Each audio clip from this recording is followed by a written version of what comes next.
سلطان صلاح الدین ایوبی کے زمانے میں ایک یہودی عورت تھی جو اسلام پر ریسرچ کر رہی تھی۔ اس نے اسلام کے بارے میں بہت کاچھے سیکھا، بہت کاچھے پڑھا۔ ایک سوال جس کا جواب اسے کسی سے نہ ملا وہ یہ تھا کہ آخر خنزیر کے گوشت میں ایسی کیا برائی ہے جس کی وجہ سے خنزیر کا گوشت کھانا اسلام میں حرام قرار دیا گیا ہے۔ صرف یہی ایک بات تھی جو اس کو اسلام قبول کرنے سے روک رہی تھی۔ اپنے اس سوال کا جواب حاصل کرنے کے لیے وہ سلطان صلاح الدین ایوبی کے دربار میں پہنچ گئی اور عرض کیا، سلطان معظم، میں نے اسلام کے بارے میں بہت کاچھے پڑھا ہے اور بہت کاچھے سیکھا ہے، حتیٰ کہ میں اس جگہ پر کھڑی ہوئی ہوں کہ اسلام قبول کر لوں، لیکن ایک بات ہے جو مجھے اسلام قبول کرنے سے روک رہی ہے، اور وہ بات یہ ہے کہ اسلام خنزیر کا گوشت کھانے سے کیوں منع کرتا ہے؟ اسلام نے جس چیز کے بارے میں منع کیا ہے وہاں اس کی دلیل ملی ہے، لیکن خنزیر کا گوشت حرام ہونے کی کیا وجہ ہے، اس بارے میں مجھے ابھی تک کوئی مضبوط دلیل نہیں ملی۔ میں نے بائبل کو پڑھا تو بائبل میں بھی خنزیر کا گوشت کھانے سے منع نہیں کیا گیا، لیکن اسلام کیوں منع کرتا ہے؟ آخر اس گوشت میں ایسی کیا خرابی ہے کہ اسلام اس کو کھانے سے منع کرتا؟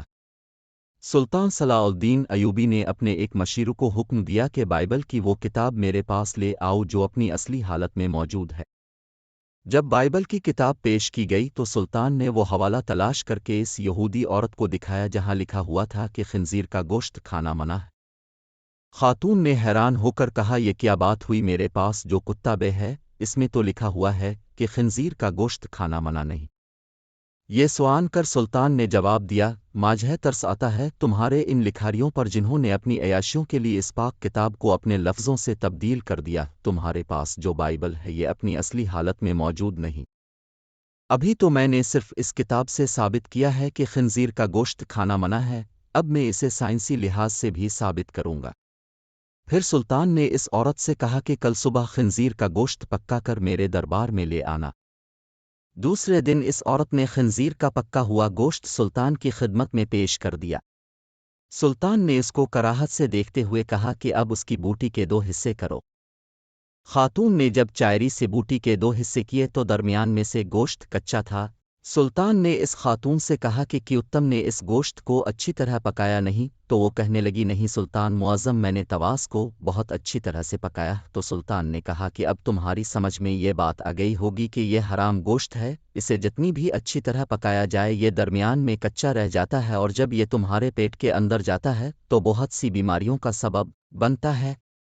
دوسری بات یہ کہ سور جس جگہ رہتا ہے یہ اپنے ارد گرد کی تمام گندگی حتیٰ کہ انسانوں کی گندگی کو بھی کھا جاتا ہے۔ اس کی خوراک بہت ہی غلیظ ہوتی ہے، اس حوالے سے وہ غلاظت اس کے گوشت میں بھی شامل ہوتی ہے جو بذات خود بیماریوں کا منبع ہے۔ تیسری بات کہ جب سور کی مادہ کسی دوسرے سور کے ساتھ جنسی تعلق قائم کرتی ہے تو یہ اسے دیکھ کر خوش ہوتا ہے اور فخر محسوس کرتا ہے، اور یہ بے غیرتی کی خصلت اس کے گوشت میں بھی پائی جاتی ہے، اور آس کا گوشت کھانے والا بھی انہی صفات کا حامل ہوتا ہے کہ اپنی عورتوں کو دوسروں کے حوالے کر کے خوش ہوتا ہے اور فخر محسوس کرتا ہے۔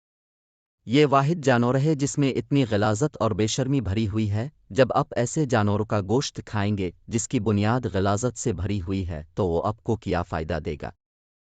آباد سوان کر وہ یہودی عورت سلطان صلاح الدین ایوبی آئرہ کے سامنے جھک گئی اور کہا کہ سلطان معظم، اب آپ ہی مجھے کلمہ پڑھائیں۔ سلطان صلاح الدین ایوبی نے اس عورت کو کلمہ پڑھایا اور تمام دربار اللہ اکبر کے بلند نعروں سے گانج الفاٹے۔